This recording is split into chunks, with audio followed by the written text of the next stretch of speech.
Isso. Quero convidar aqui o apóstolo Richard, por favor, amigo. Se faz favor. Vem para cá.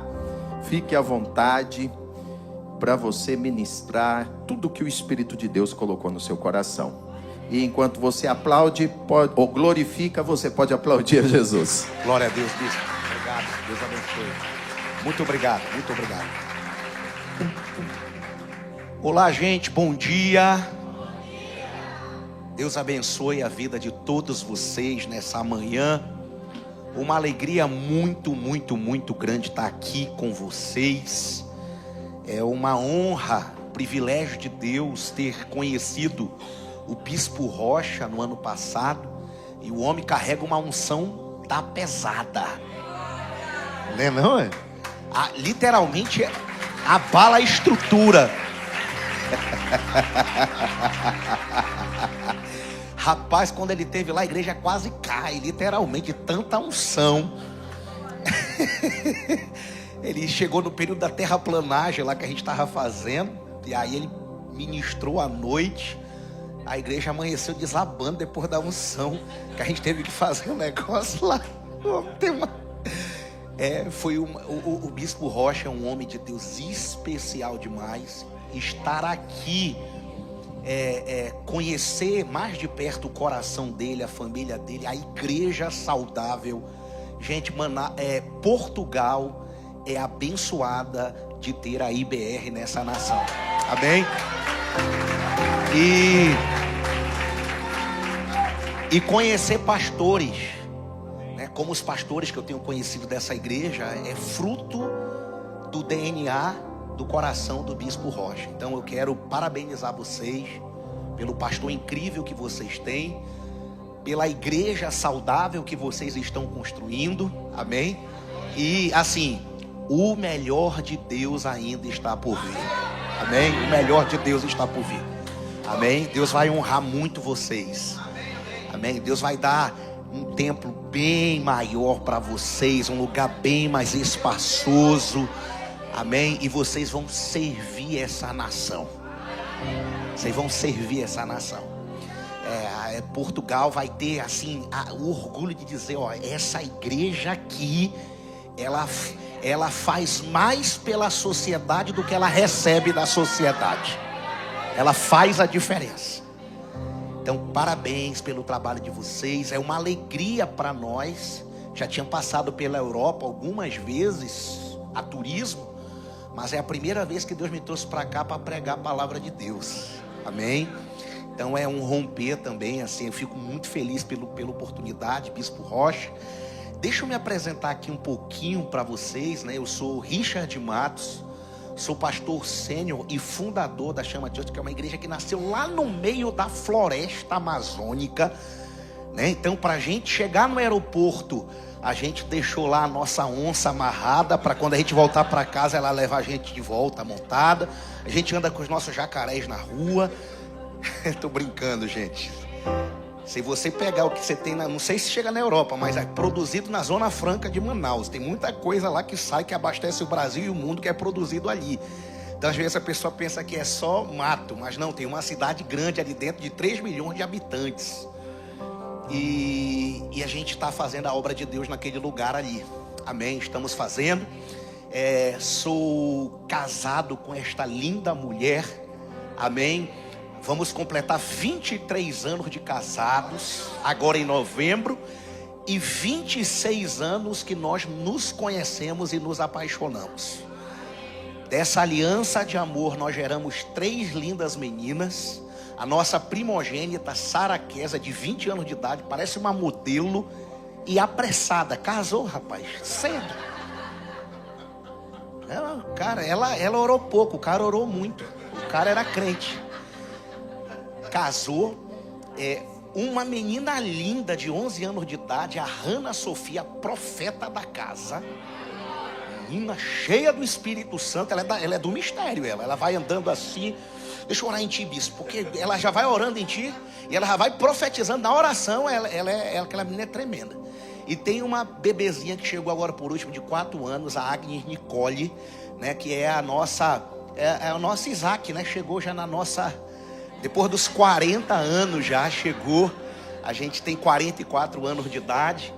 E essa igreja que nós pastoreamos ela há 22 anos. Vai fazer 22 anos agora em julho. Amém? Então nós temos uma jornada com Cristo. E como é bom estar em casa, porque a nossa família é grande. Nós fomos lavados pelo sangue do Cordeiro de Deus. Olha que privilégio, gente. A gente sai lá do outro lado do planeta, chega aqui em outro continente e tem aqui a nossa família, o povo lavado e remido no sangue de Jesus. Que coisa boa, essas conexões maravilhosas. E nessa manhã a gente vai começar aqui essa conferência Filhos e Herdeiros. E hoje o tema da mensagem para abrir essa conferência é a seguinte: você não é órfão, pois o Pai também é nosso. Ok? Repete para quem está do seu lado, diga aí: você não é órfão, o Pai também é nosso. Amém? Glória a Deus. Ei, gente, você não é órfão, o Pai é nosso. É muito interessante a gente olhar a história da Bíblia. E desde que o homem caiu lá no Éden, a intenção do pai sempre foi trazer os filhos de volta para casa. Porque assim, o primeiro filho que se rebela é Lúcifer. Então ele é a matriz da orfandade. A orfandade, na sua essência, nasce no coração de Lúcifer. Então ele se rebela estando na casa do pai, na presença do pai. E quando o pai decide levantar uma nova família num lugar chamado Éden, esse filho rebelde vem e dissemina a orfandade no coração de Adão e de Eva. E por causa dessa orfandade, todos os nascidos, nasceram debaixo desse espírito de orfandade.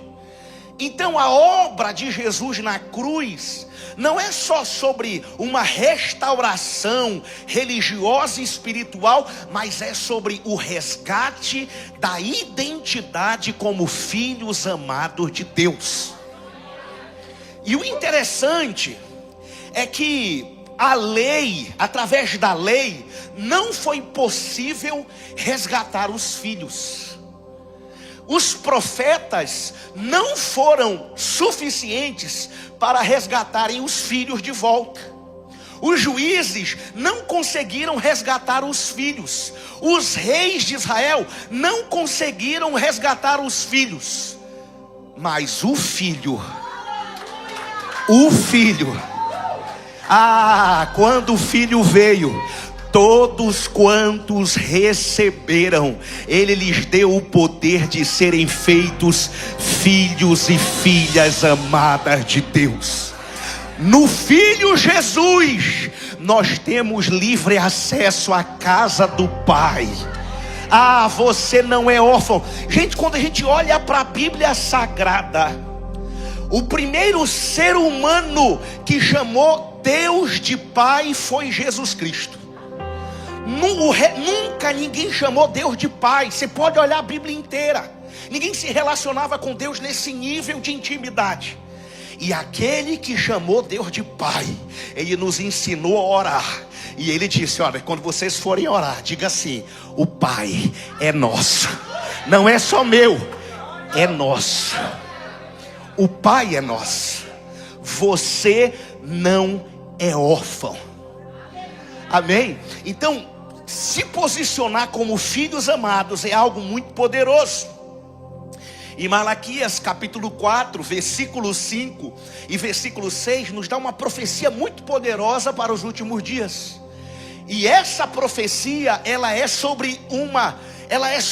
não é sobre uma manifestação sobrenatural do poder de Deus, mas é uma manifestação de avivamento através de restauração relacional. Malaquias capítulo 4, versículos 5 e 6, se puder colocar o texto, eu agradeço. Diz assim: Vejam, eis que vos enviarei quem? O profeta Elias, antes que venha o grande e terrível dia do Senhor. Versículo 6. Ele converterá o quê? O coração dos pais aos filhos e o coração dos filhos a seus pais, para que eu não venha e fira a terra com maldição.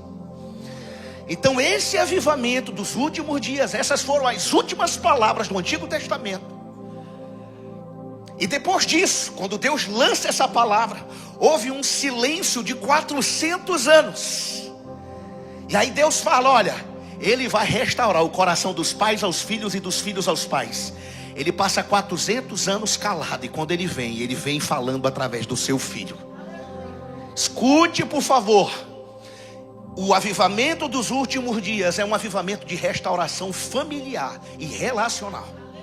É um avivamento de restauração e posicionamento da igreja com a mentalidade de filhos. Escute, muitos de nós nos relacionamos com Deus, não pelo filtro da Bíblia e pela ótica de Jesus Cristo, mas pelo olhar da religião. E a religião nos ensina a nos relacionar com Deus distante. Muitos de nós nos relacionamos com Deus pela ótica dos traumas familiares.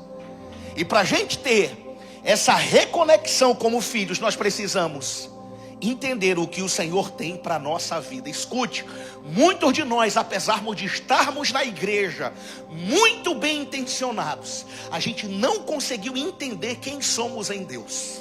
E o inimigo tem usado enganos, traumas e filtros errados para que a gente venha distorcer quem é o nosso Pai Celestial.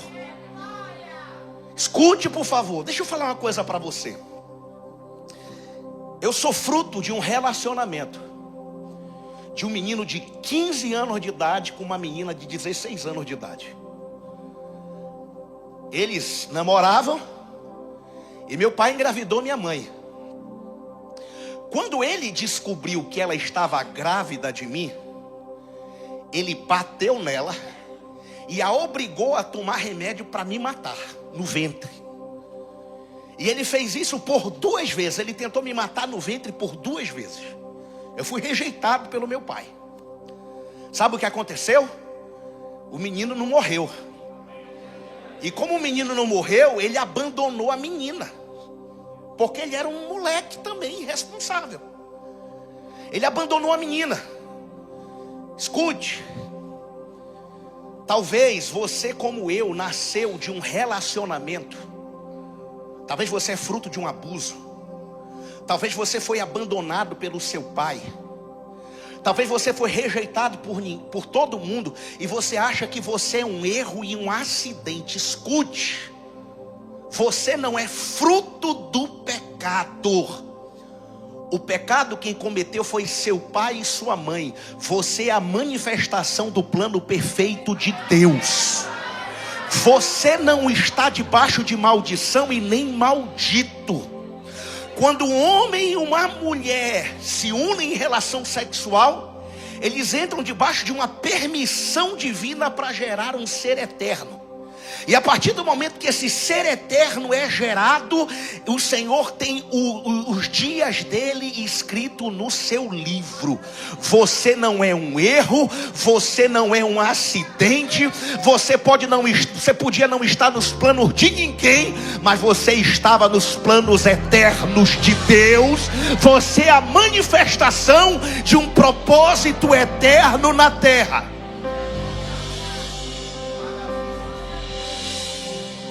Meu pai engravidou minha mãe, abandonou ela, porque eu não morri. E ela ia ficar feia, ela ia ficar gorda. E ele ia ter que assumir responsabilidade com o menino que ia nascer. Então ele abandona. Minha mãe esconde a gravidez. Até 7 meses ela andava com a barriga amarrada dentro de casa. A minha mãe estava juntando força para poder falar para minha avó que ela estava grávida, porque ela achava que a minha avó, a mãe dela, seria a única pessoa do mundo que poderia de alguma forma acolhê-la naquele momento de desespero. Um dia a minha avó deita para dar um cochilo à tarde. A minha cochilo é aquela dormida à tarde. E a minha mãe estava dizendo: olha, eu vou ter que falar para minha mãe, eu vou ter que falar para minha mãe. Sabe o que aconteceu? A minha avó deitou para dormir e nunca mais acordou. A minha avó morreu sem saber que a mãe dela estava grávida. Aliás, minha mãe perdeu a mãe dela sem saber que a filha estava grávida. Então ela fica órfã de mãe. Imagina, grávida de mim, namorada abandona, a mãe morre. E aí ela esconde, enterra a mãe. 15 dias depois, ela não tinha, o pai dela era um homem extremamente rígido. Era militar, um homem rígido. Quando 15 dias depois ele descobre que ela estava grávida, ele chama ela para uma conversa e diz assim: olha, foi você que matou a sua mãe de desgosto, por causa desta praga que está na sua barriga. Se um dia você quiser voltar para casa, as portas estão abertas, desde que você se livre desta praga, porque depois que você teve essa praga, a sua vida se desgraçou toda. A minha mãe, contra tudo, uma menina de 17 anos, contra tudo e contra todos, ela foi expulsa de casa para não me perder, e foi morar de favor na casa de um, na casa de outro. Então foi uma infância, presta atenção. Fui rejeitado pelo meu pai, fui rejeitado pelo meu avô. Então eu tinha um problema seríssimo com a figura masculina. A questão do homem para mim era um problema. Quando eu inteirei 2 anos de idade, minha mãe já estava mais bonitinha, recuperada da gravidez. Sabe o que aconteceu? Meu pai voltou com minha mãe. Mas eu nunca tive uma família de verdade. Minha família sempre foi um caos. Eu não consigo lembrar de uma época da minha vida de viver, 3 meses sem ter agressão física, agressão verbal e traição. Era normal na minha casa. Você pegar minha cabeça aqui, tem testa, tem marcas de quebrado na testa. Eu chegava em casa às vezes do futebol, meu pai estava batendo de ferro na minha mãe. Eu me metia na frente. Eu sempre fui amigo da minha mãe, sempre estive do lado dela. E quando ele traía minha mãe, eu falava para ele. Aliás, eu contava para ela das traições dele. E era uma burrice, porque apanhava eu e ela. Em vez de ela deixar ele, apanhava eu e ela junto. Porque ela ia encher a paciência dele, ele batia nela, e eu me metia e apanhava junto. Então foi uma infância extremamente terrível. Traição, agressão, pobreza, escassez de tudo. Talvez você se identifique. O que foi que você viveu na sua vida? Eu não conhecia Jesus. Ninguém na minha casa conhecia o Deus Pai. E eu nem acreditava para mim, pai era uma coisa muito ruim. E aí sabe o que aconteceu? Meu pai, quando eu inteirei 7 para 8 anos de idade, ele decidiu tirar a família da pobreza. E aí ele começou a trabalhar com um negócio que ele nunca deveria ter começado. Sabe o que ele fez? Ele virou traficante de drogas. Então dos meus 7 aos 10 anos eu era filho de um traficante. Financeiramente as coisas melhoraram, mas eu me lembro que eu ia brincar com as crianças da minha idade na rua de futebol. A mãe pegava o menino pelo braço, o amigo, levava para casa e dizia: não brinque com ele, porque filho de drogado, drogadinho é. Então eu passei minha infância, minha adolescência, me colocaram um apelido carinhoso chamado de doping. Sabe o exame antidoping? Então eu era o doping, porque como eu jogava bola e jogava bem e não parava no campo, eu estava dopado. Olha o doping aí. Tem que fazer exame antidoping nele. Ele está drogado lá, estava usando com o pai dele e veio para cá. Então a minha infância, aí sabe o que aconteceu? O diabo me deu a identidade, o diabo mentiu para mim. E aí, aquilo que começava a me incomodar como dope, a princípio eu rejeitava, eu ficava com raiva. Mas eu comecei a dizer, rapaz, eu sou o dope mesmo. Rapaz, sabe? E aí eu comecei a assumir aquela identidade maligna para a minha vida. E aí eu percebi, sabe, olha gente, olha como o diabo faz. Eu percebi que de maneira inconsciente, o meu pai, ele era ao mesmo tempo o meu bandido, mas o meu herói. Era o meu herói e meu bandido. E eu queria a aproximação e aceitação do meu pai. Quando eu entrei 14 para 15 anos, eu deixei de ser o menino bonzinho da mamãe. E eu fui me tornando o marginal do papai. E aí quando eu comecei a ir pelo caminho do vício, da prostituição, da violência, eu comecei a me aproximar do meu pai. E dos meus 15 aos 18 anos, eu ia beber junto com meu pai.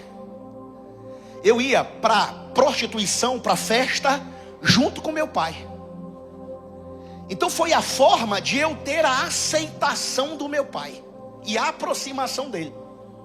E aí sabe o que aconteceu? Eu fui mergulhando naquela vida, sabe, aquela vida de violência, de droga, de prostituição. Fui me perdendo. Quando eu terei 18 anos, eu conheci esta mulher. Conheci ela e me apaixonei por ela. E ela era crente batista tradicional. Sabe aquela igreja que não bate nem palma? Ela era desse jeito. Só que aí eu gostei dela. E aí eu queria fingir para ela que eu era uma boa pessoa. E ela e minha mãe, quando eu entrei 16 anos de idade, a minha mãe se converteu e virou uma mulher de Deus, uma intercessora. Essa mulher orava, essa mulher jejuava por mim. Rapaz, eu estava deitado, bêbado, dentro do quarto, quando a fé, aquela mãozinha cheia de ódio na minha cabeça, e aquele negócio, meu Deus, já repreende todo mal, liberta meu filho Jesus. E ela orando por mim. Dos meus 16 aos meus 18 anos, eu recebi os maiores livramentos de morte da minha vida. Eu andava em cima do ônibus em pé. Deus me livrou de tiro, de tudo que acontece que você vê no Jornal do Brasil, lá que você é português. Tudo aquilo ali Deus me livrou. Quando eu entrei 18 anos de idade, depois que eu conheci ela, eu fui diminuindo o ritmo da coisa ruim, que eu precisava disfarçar para ela. Mas eu ainda fazia um pouco escondido. E aí quando eu entrei mais ou menos 18 para 19 anos, a minha vida já estava assim. Eu aprontava, eu muitas vezes fazia as coisas escondido dela, mas quando ela chegava perto eu me sentia o pior homem de todos. Eu dizia, meu Deus, eu estou fazendo com ela o que o meu pai fez com a minha mãe a vida toda. Essa menina é diferente, essa menina é do bem. Essa menina não merece isso. E aí, gente, sabe o que aconteceu? Um dia, e aí eu já estava enojado daquela vida, sabe quando você faz tudo. É interessante que o mundo te promete liberdade, né? Você é livre para fazer o que você quiser, né? Então assim, prometendo liberdade nos torna escravos dos nossos próprios desejos. E aí, sabe o que aconteceu? Eu estava com vazio, eu ia para a festa escondido dela. E aí aquele vazio, nada mais me alegrava. Eu digo, meu Deus, acho que eu estou ficando doido. Tudo que eu quero eu faço. E eu não me sinto feliz, eu não me sinto realizado. O que está faltando na minha vida? Quando foi um dia, ela colocou lá na casa dela uma fita cassete. Uma fita cassete do missionário Josué Irion. Quem chegou a ver alguma pregação desse cara? Antiga. O cara que queria acabar com a Disney, né?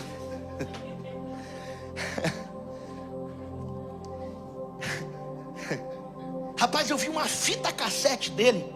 E aí nessa fita cassete ele começou a falar da forma como ele como ele pregava o evangelho na antiga União Soviética e contrabandeava a Bíblia por trás da cortina de ferro, para poder levar a Bíblia, porque era proibido entrar a Bíblia. Então uma vez pegaram ele, quebraram as pernas dele para ele entregar onde estava o carregamento de Bíblia, mas ele não negou. E aí ele falando daquilo, eu digo, rapaz, eu corro o risco de morrer toda semana de graça. Esse maluco está pelo menos arriscando a vida dele por uma coisa boa. E aí eu disse, ó, se um dia eu for crente, eu quero ser desse jeito assim, maluco. Quero entregar minha vida de verdade. E aí, gente, sabe o que aconteceu? Ele continuou falando, depois ele orou no final. E aí quando ele começou a orar e ele chamou a presença do Espírito Santo, eu não sabia nem o que era Espírito Santo, mas pela primeira vez na vida o Espírito Santo me visitou naquela sala. O Espírito Santo veio, assim, aquela presença. E aí eu era muito machista e soberbo, e eu não gostava de arregar para ninguém, sabe? Eu não me curvava para ninguém, mostrar que eu era para ninguém. E aí, como eu queria chorar e desabar, eu fingi uma briga com ela para me correr. Então eu inventei uma confusão. Não, eu não quero saber de ti hoje, não quero conversa e tal. E ela, rapaz, tá doido, o que está acontecendo? Eu já fui correndo, fugindo, amanhã a gente conversa. Quando eu dobrei a esquina, eu comecei a chorar copiosamente. Eu fiz a primeira oração da minha vida. Eu disse assim, Jesus, essa menina, ela te conhece. A minha mãe te conhece e tem orado por mim faz 2 anos. Jesus, eu não sei nem se tu está me ouvindo e se tu existe. Mas se tu existe e tu é do jeito que as pessoas falam, tu sabe que eu não sou feliz, que eu sou um infeliz, que a minha vida é uma farsa. Eu queria tanto mudar, Jesus. Eu queria abandonar. Eu queria merecer essa menina. Eu queria merecer essa menina. E eu queria abandonar droga, queria abandonar prostituição, queria abandonar tudo isso que está me destruindo. Faz o seguinte, se o Senhor mudar a minha vida, eu te prometo que eu vou ser crente igual esse cara maluco.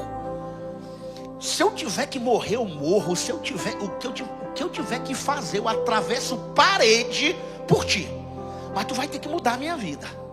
Eu fiz essa oração, cheguei em casa, dobrei meu joelho, orei, gente, demorei a dormir orando.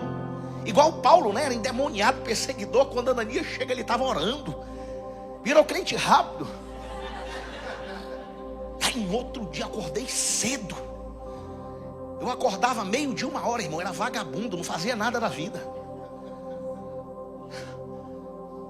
E aí acordei cedo. Quando minha mãe acordou, mais 8 da manhã, eu tinha limpado a casa e estava ouvindo louvor. Quando a mamãe acordou, ela disse assim: eu não sei o que está acontecendo aqui. Eu olhei para minha mãe e disse: mamãe, suas orações foram ouvidas, mamãe. Agora eu sou crente, lavado e remido no sangue de Jesus.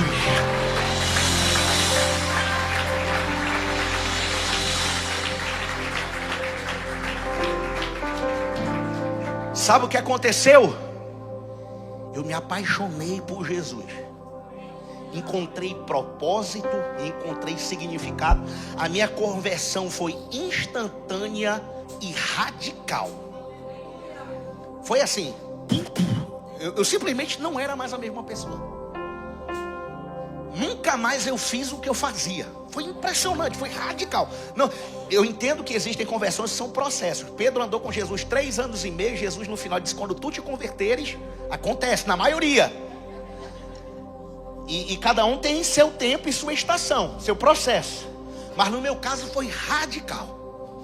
Eu me apaixonei por Jesus. Eu orava de 4 a 6 horas por dia, todo dia, de joelho, a moda antiga. Eu li a Bíblia. E aí, quando eu era do mundo, eu era muito usado pelo diabo para influenciar pessoas pelo mal. Eu disse: Senhor, toda a minha influência vai ser para a tua glória. E aí, gente, sabe o que aconteceu? Eu fiz um voto com Deus, voto de doido e de imaturo, mas com Deus ninguém brinca. Eu falei e tive que cumprir. Eu disse: Deus, é o seguinte, já que eu era muito usado pelo cão, agora eu vou ser usado por ti. Nesse meu primeiro ano de crente, todo dia eu tenho que ganhar uma alma para ti, todo dia. No dia que eu não ganhar, o Senhor pode me matar e me levar, porque eu não presto para ser crente. Coisa de doido, né? Aí Deus disse: tem certeza? Tem. Então bate aqui.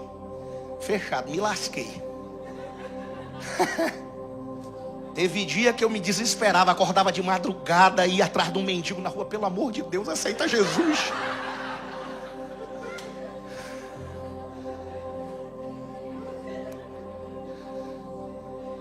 E aí, gente, sabe o que aconteceu? Eu chegava na igreja no domingo, eu chegava com 20, 30 pessoas na igreja. Imagina, o cara chega assim, Só que assim, alguns eram de famílias normais, outros eram da turma que andava comigo. E aí, eu comecei a enfrentar uma coisa que eu não sabia que acontecia, mas acontece. Eu entendi que, apesar do evangelho ser para todo mundo, amém? O sistema religioso, ele diz: olha, aqui só aceitamos pessoas dessas classes. Para estar aqui tem que se vestir desse jeito, tem que falar desse jeito. Então eu entendi que primeiro você aceita as regras da igreja, para depois você ser aceito pela igreja. Só que o meu Jesus, ele era conhecido como amigo dos pecadores. E aí, gente, a gente começou a enfrentar essa luta que não podia levar. E aí o que? 4 anos depois, a gente já pastor. Foi quando nasceu a visão na igreja, a visão no nosso coração de ser a igreja, onde o sem igreja e o ferido pela religiosidade encontra a sua casa. Essa é a nossa visão lá em Manaus. Nós existimos para ser, entendeu? Nós existimos para ser a casa do desigrejado e do ferido pela religiosidade. Não somos melhores e nem piores, só temos uma visão clara.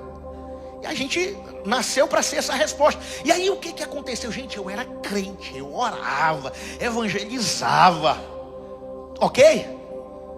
Mas aí, eu me lembro que quando eu me converti, vamos ver se o tecladista é das antigas. Vamos ver, vamos lá, ver se você consegue me ajudar. Eu era fã, quando eu me converti, eu era fã do Diante do Trono. Quem gostava do Diante do Trono aqui? Época de ouro, hein? Primeiro CD, vamos lá. Uma música do primeiro CD, vamos lá, gente. Você conhece essa? Aclame ao Senhor toda a terra e cantemos poder mais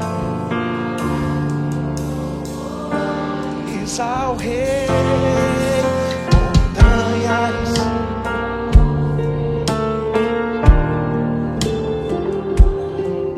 ao som de seu nome. Segundo CD, bora ver se era o Diante do Tronete mesmo. Segundo CD, lembra de alguma? Exaltado. Vocês cantaram uma aqui. Essa aí é boa, mas bora cantar o que a gente conhece mais. No segundo CD veio essa daqui. A Ele a glória, a Ele a glória, a Ele a glória, para sempre, amém. Gente, eu me lembro que, eu não sei se você já era crente nessa época, mas a gente ficava numa ansiedade. Qual vai ser o próximo, né? Foi um marco nesse movimento de adoração no Brasil. E a gente ficava ansioso, eu era fã, e eu ficava esperando. Eu gostava de orar ouvindo essas canções. Aí veio o terceiro CD, eu digo, glória a Deus. O terceiro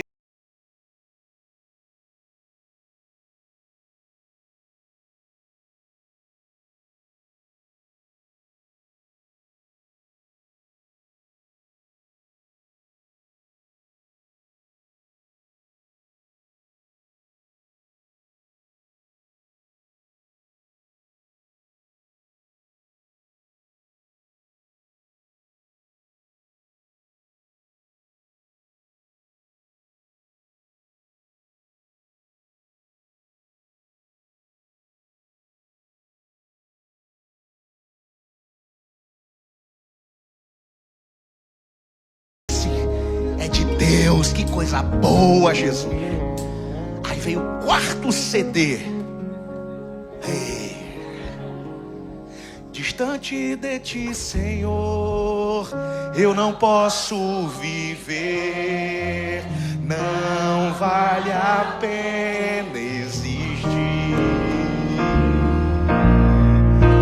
Escuta o meu clamor, mas que o ar que eu respiro, preciso de ti.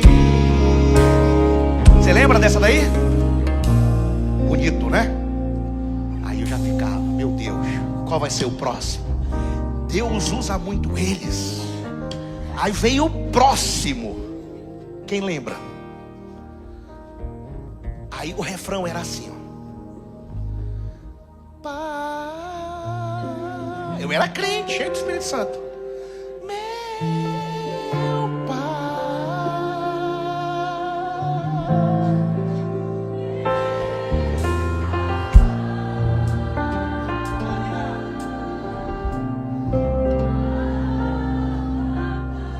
Sabe o que aconteceu comigo quando eu vi esse CD? Eu fiquei possesso. Eu era crente, de oração, evangelista, ganhador de alma, mas a minha relação com Deus era com Deus Todo-Poderoso. Sabe aquele ser distante que está lá no trono, com um raio na mão, olhando assim, ó. Se tu errar, eu te quebro.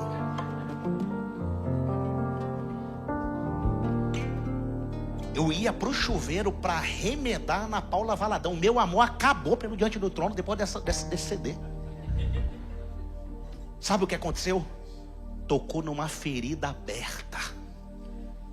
Quantas pessoas estão no nosso meio adorando a um Deus que a religião apresentou para você?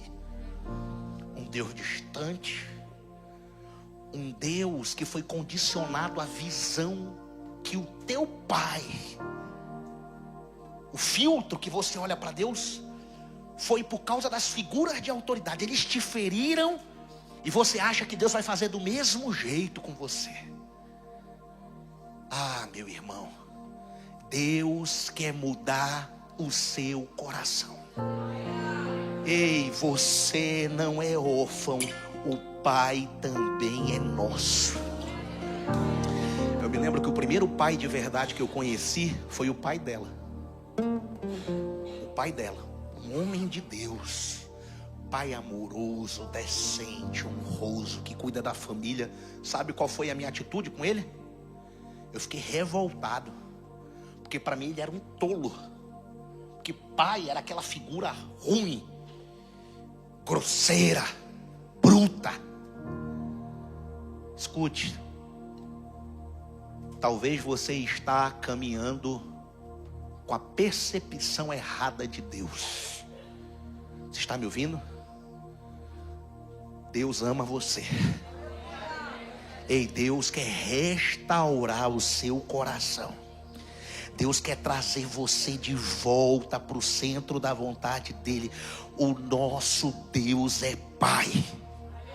Olhe para mim, olhe para quem está dizendo, diga, você tem um Pai. Você não é um erro. Você está ouvindo? Você não é descartável. Você não é descartável. Deus ama você. E devido a gente ter essa ótica errada, a gente tem uma dificuldade tremenda para lidar com a graça de Deus. Ei, gente, Deus já te perdoou e você já se perdoou. Você já se perdoou. Corações órfãos, e como coração órfão, a gente tem tanta coisa ruim que a gente carrega. Sabe, gente, o coração órfão, ele é paralisado pelo medo.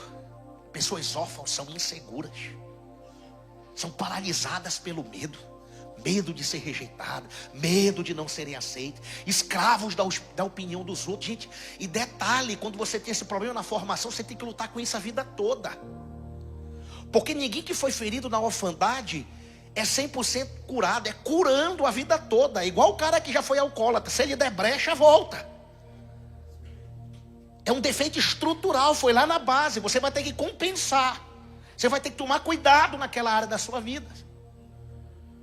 Então, o órfão, ele é paralisado pelo medo, mas eu quero lembrar você que aonde existe o amor é Jesus, e o amor lança fora todo medo. Escute, o coração órfão é prisioneiro da vergonha. O órfão, ele vive se encobrindo, ele vive se isolando, se escondendo, ele não quer ser exposto nunca. O órfão, ele não é vulnerável, ele não abre para ninguém. Ei, gente, escute, nossas igrejas não podem ser orfanatos espirituais. Ah, gente, aqui tem que ser a casa do Pai.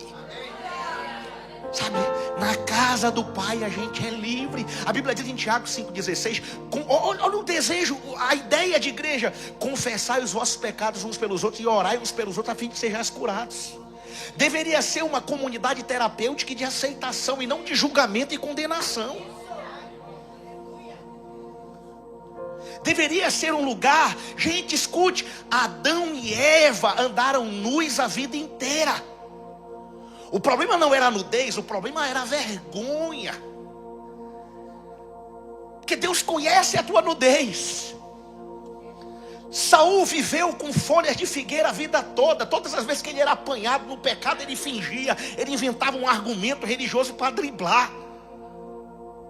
Gente, largue as folhas de figueira, se exponha para Jesus. O Pai te conhece, você não precisa ter vergonha do Pai. Ei, pare de fugir do seu passado, pare de fugir do seu erro, em nome de Jesus. Isso é terrível. Eu me lembro que o meu pai, com esse coração órfão, a visita chegava em casa, ele fugia, ele se escondia dentro do quarto. E muitas vezes na minha vida eu fazia a mesma coisa que o meu pai, eu fingia que não tinha ninguém em casa. Orfandade, vergonha. O coração órfão olha as pessoas com desconfiança. Ele está sempre com o modo ninguém presta ativado. Ninguém presta. Escute, pessoas te feriram, pessoas decepcionam, mas é impossível ser feliz e saudável sem pessoas. Você está me ouvindo, irmãos?